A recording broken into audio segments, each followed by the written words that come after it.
Hello, this is Kim Jong-il. Today, we will look at the upper and lower third molars and orthodontic diagnosis. In the last lecture, it was said that the second molar and third molar are important in the posterior part. Let's take a look at the contents organized based on Schulhoff's 1976 paper. First mentioned, can erupting third molars can cause crowding? Second, third, fourth, fifth mentioned, whether the impaction of the third molar can be predicted.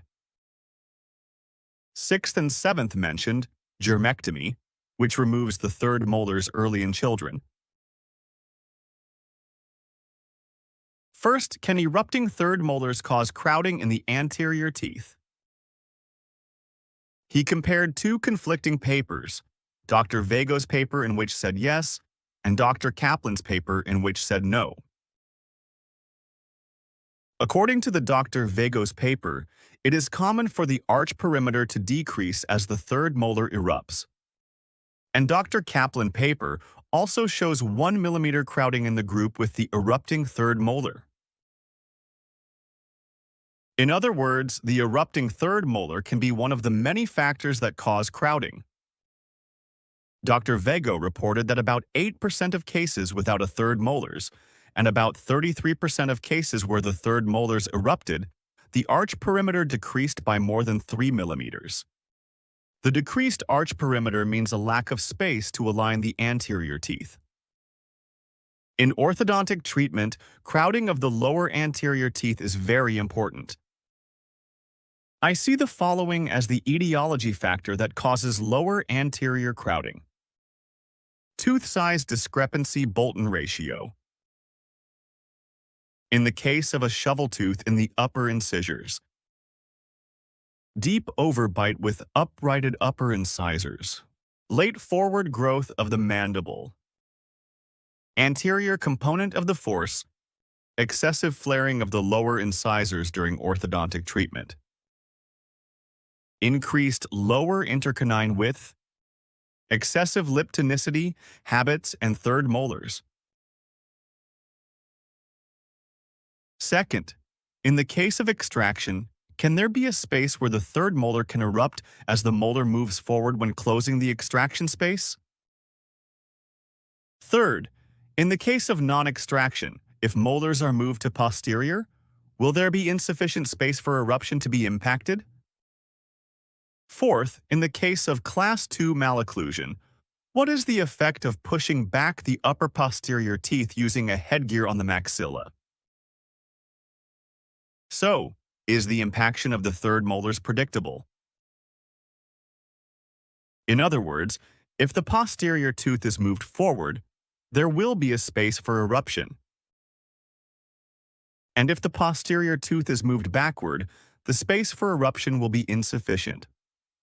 So Schulhoff used Ricketts analysis. In the maxilla, draw a line vertically from the pterygoid point. Measure the distance from this line to the upper tooth 6. In the mandible, the distance from the she point to the distal surface of the lower tooth 7 was measured. If the distance from the mandibular she point to the distal surface of the lower tooth 7 is less than 21 mm, the third molar is likely to be impacted. If it is more than 30 mm, it is said that it erupts well. And about 25 mm is said to be a boundary group. Again, if the distance from the she point to the lower second molar is less than 21 mm, there is a high possibility of being impacted. And if it is more than 30 mm, the eruption is well. Therefore, it is said that if the lower molars move 1 mm forward, the probability of the third molars erupting well increases by 10%. If there is a 4 mm crowding and the mandibular anterior teeth move 2 mm posteriorly, the posterior teeth should also move 2 to 3 mm anteriorly. At this time, the probability of the third molars erupting well increases by about 30%. Is it good to move the posterior teeth forward at this time? Would it be better not to move it? This will be discussed in detail later in the lectures of extraction cases.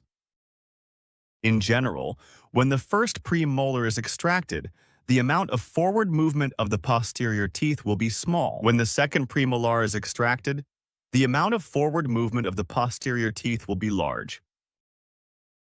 In miocorrection, if the POP is steep, i.e., the curve of Spee is severe, the second premolar is extracted from the mandible. When the second premolar is extracted, there is a posterior space for the third molar to erupt. Let's look at this patient. Anterior protrusion and crowding are observed. The upper first premolar and the lower second premolar were extracted. Closing the extraction space will cause the posterior teeth to move forward. What happened to the third molar? As the molars move forward, space is created, and you can see that the third molars erupted well. The CEF is superimposed before and after treatment. The protrusive lips were improved, and the extraction space was closed with proper movement of the anterior and posterior teeth. If the posterior teeth are moved forward even a little in this way, increase the possibility of the third molar erupting well. When should the lower third molar be extracted? In cases of premolar extraction, it is recommended to perform extraction later. If there is a possibility of being impacted, especially for adult patients, it is recommended to extract teeth before finishing stage. When should the third molar be extracted in non-extracted cases? It is recommended to extract teeth early. In non-extracted cases, the third molar tooth must be extracted so that even a little space can be obtained in the posterior part. Therefore, it is recommended to extract the third molar before attaching the brackets. However, it is not recommended to forcefully extract the third molar in the case of a patient with a late development of the third molar. I have already lectured on the upper first molar and pterygoid vertical. Measure the distance from the pterygoid vertical point to the distal surface of the upper first molars. And it's the average value to add 3 millimeters from the patient's age. For example, if patient is 11 years old, it is better to be 11 plus 3 is 14 millimeters apart. By measuring this distance, it is possible to discriminate whether it is a problem that the upper posterior teeth come forward, or whether the lower posterior teeth have moved posteriorly and become a class 2 malocclusion. In addition, if extraction is necessary, it is possible to predict which tooth to extract. Let's take a look at the effects of headgear. In general, if the PTV is over 18 millimeters, the upper third molar can erupt well. On the other hand, if it is less than 14 millimeters, neither the upper second molar erupts well nor the third molar. In Figure A, where the maxillary bone is insufficient, the maxillary position is normal and the mandible is most likely the problem. B with enough maxillary bone is most likely a case of maxillary protrusion, where the maxilla is located anteriorly. At this time, what reaction will occur if the upper first molar is moved posteriorly? In Figure A, the upper first molar moves backward, causing problems in the upper second and third molars. Posterior discrepancy occurs, and there is not enough space for the posterior teeth to erupt. On the other hand, in Figure B, where the maxilla is located in front, the teeth 7 and 8 will not be affected significantly. What can we evaluate this by? The posterior vertical dimension is evaluated by sufficient or insufficient. In other words, it can be evaluated by the combination factor. In case of insufficient PVD, you must decide whether to use a headgear or to extract a second molar. In other words, even if the posterior relationship is class 2, you must evaluate skeleton pattern whether it is a class 2 high angle or a class 2 low angle before pushing molars backwards. In Class 2 high angle, it is not recommended to use the headgear to push the posterior teeth back. However, in a growing patient of Class 2 low angle, the posterior teeth can be pushed back using the headgear. Class 2 high angle means that the mandible is already posteriorly. The length of the mandible is short, and there is not enough space for the lower third molar to erupt.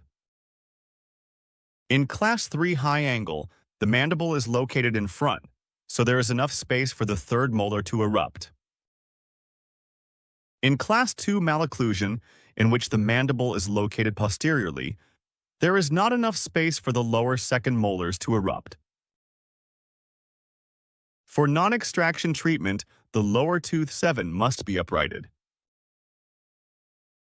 If the bracket is not attached to the tooth 7 and the tooth 6 moves backwards, there is a high possibility that the lower tooth 7 will be impacted. Treatment of Class 2. High angle with non-extraction may cause the following problems. It doesn't matter if there is enough posterior space, but what if the space between the lower second molar and the mandible ramus anterior border is insufficient? The mandible rotates posteriorly and downwards, which means that the mandibular anterior teeth are proclined and will look unaesthetic. Schwartz says that the lower first molars move more forward, especially when the third molars erupt. It has been reported that the anterior movement of the lower first molar decreases when the lower third molar is extracted around the age of 8 years. But I don't agree with doing germectomy. The first reason for disagreement is that in cases of protrusive lip and premolar extraction, the possibility of the third molar erupting increases when the premolar is extracted. Second, if the lower third molar tooth is extracted during the orthodontic treatment, the posterior available space can be used.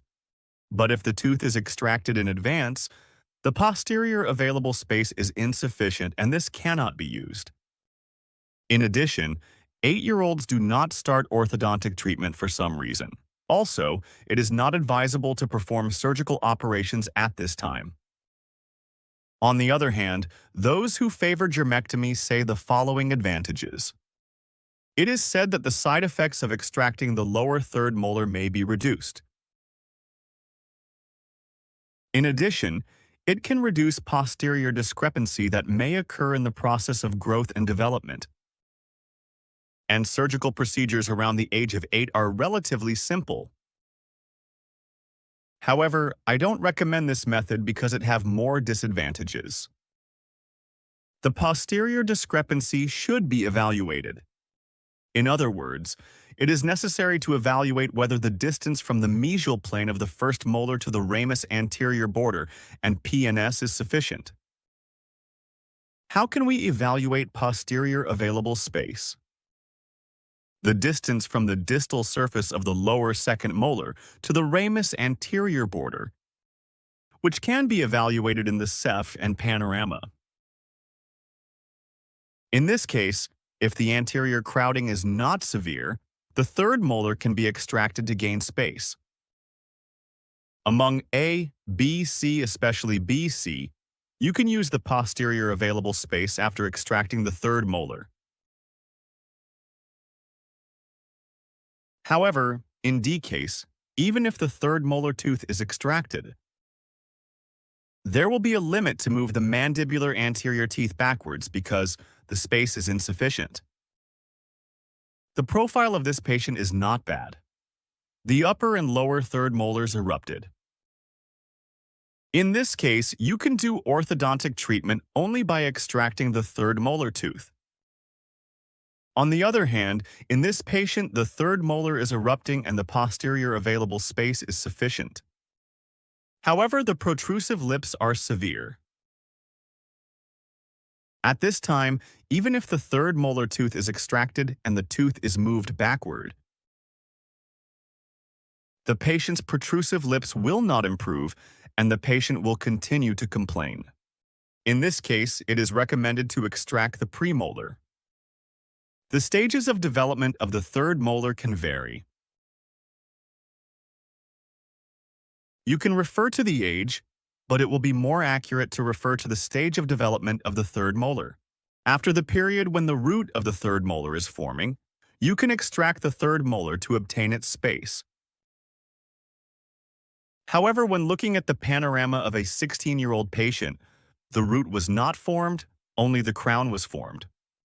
In this case, it is advisable to extract the tooth later. You should evaluate how much the roots of the upper and lower third molars are formed. In the case of B and C, orthodontic treatment is possible only by extracting the third molar tooth. At this time, you should check the development of the distal and mesial root of the lower third molar. Especially if the mesial root is long, it is more likely to erupt well. If the distal root is long, there is a high possibility of horizontal impaction as the tooth erupts. When evaluating the growth of the third molar, the posterior available space and root development should be evaluated together. Except for these good posterior available spaces and longer mesial roots of the tooth, it is more likely to be impacted. In these days, the likelihood of the third molar erupting in a good direction is gradually decreasing. Patients with crowding and open bite of the upper and lower anterior teeth. Treatment ended well. After treatment, you can see that the posterior teeth have moved well forward. In this state, the third molar is developing. Should we extract the third molar at this time? You have to wait.